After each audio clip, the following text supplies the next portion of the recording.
Bismillahirrahmanirrahim. Assalamu alaikum, grade 4. How are you? I hope you are fine and ready for your new lesson. Yes, I hope you are. So open your book at page number 36.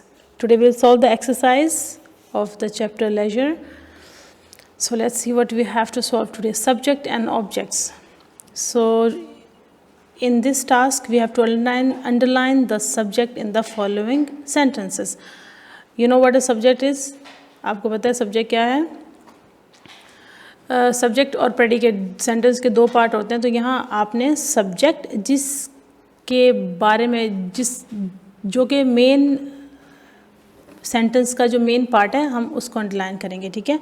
Object जिस चीज़ के बारे में बात हो रही हो और subject जो उसकी वजह है, चीज़ की बात करने की वजह है. ठीक है. For example the girl ran down the road. So यहाँ पे मेन चीज़ क्या है? हम रोड यहाँ पे ऑब्जेक्ट है, लेकिन किसके हवाले से बात हो रही है? The girl. So we will underline the girl. Sorry, ran by mistake हो गया. द गर्ल यहाँ तक आप अंडरलाइन करेंगे. The girl is the subject.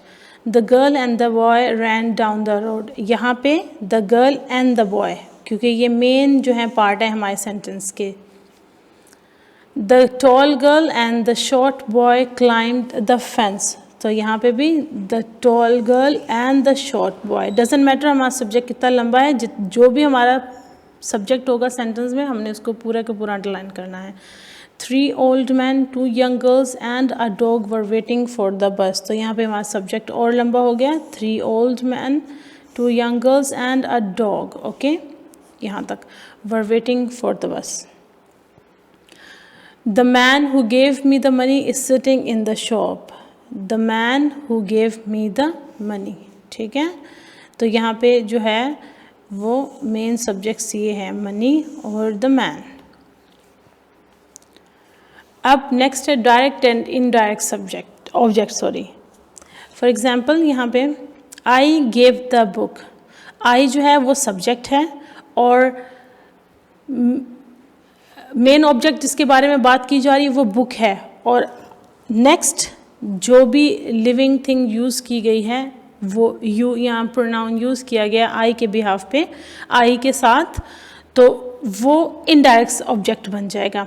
Main object वो है जो कि main part of the sentence जिसके बगैर सेंटेंस कंप्लीट नहीं है. For example I gave to you, क्या दिया, ये तो समझ नहीं आएगा. सो द बुक जो है यहाँ पे वो मेन पार्ट रोल प्ले कर रही है, तो ये डायरेक्ट ऑब्जेक्ट है.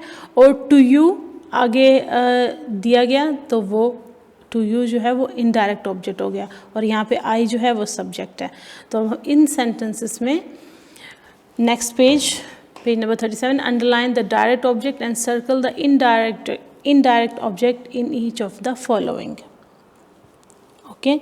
सो अब यहाँ पे हमारा जो डायरेक्ट अंडरलाइन करना है हमने डायरेक्ट ऑब्जेक्ट को, तो हमारा जो डायरेक्ट ऑब्जेक्ट है वो है cake. She bought me a cake. ये हमारा डायरेक्ट ऑब्जेक्ट है. मी जो होगा वो हमारा इनडायरेक्ट ऑब्जेक्ट बन जाएगा. Okay. They gave some food to the traveller. तो यहाँ पे डायरेक्ट ऑब्जेक्ट क्या है? फूड. और ट्रैवलर जो है हमारा इनडायरेक्ट ऑब्जेक्ट है. दे जो है वो सब्जेक्ट है. I sang a song to her. So main object is direct object is song. The teacher showed the class a video. यहाँ पे जो मेन या डायरेक्ट ऑब्जेक्ट है वो है वीडियो. ओके. अब नेक्स्ट उन्होंने कहा है using to change the following sentence and put in the word to. अब यहाँ पे हमने टू ऐड करना है. जिस एक सेंटेंस का जो है ना वो उसमें डायरेक्ट ऑब्जेक्ट है, अब उसको इनडायरेक्ट ऑब्जेक्ट भी हमने ऐड करना है. I gave him the book. तो इसका जब हम टू ऐड करेंगे तो आई गेव द बुक, हमारा डायरेक्ट ऑब्जेक्ट मिडिल में आ जाएगा, the book to him. Okay. I sent my uncle a letter. Okay, I sent a letter to my uncle. आपने टू ऐड करना है तो उससे सेंटेंस थोड़ा सा रीअरेंज होगा. I lent her my pen. I lent my pen to her. Indirect object जो है वो लास्ट पे चला जाएगा. They showed us the lake. They showed